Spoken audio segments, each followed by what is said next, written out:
I fer una valoració molt crítica de la visita d'en Zapatero. Ve a fer mítings i no a complir en Catalunya. Ve a fer mítings i no a rectificar la seva política profundament conservadora ni a complir amb tot l'Estatut amb un calendari concret. I per tant, nosaltres des d'Iniciativa el que volem fer és dir-li al senyor Zapatero que avui molta gent d'esquerres i molta gent catalanista està profundament decepcionada de mítings abrandats però del compliment zero, de mítings abrandats però de polítiques conservadores, de mítings abrandats però de retallada de drets sense precedents.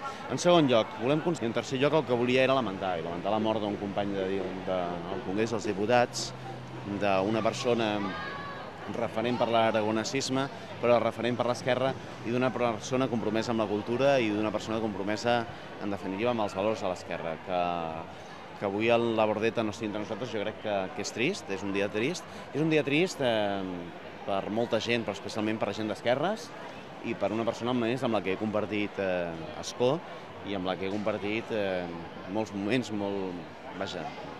molts espais de trobar i dir que, òbviament, des d'Iniciativa i en particular jo lamento, òbviament, la seva mort.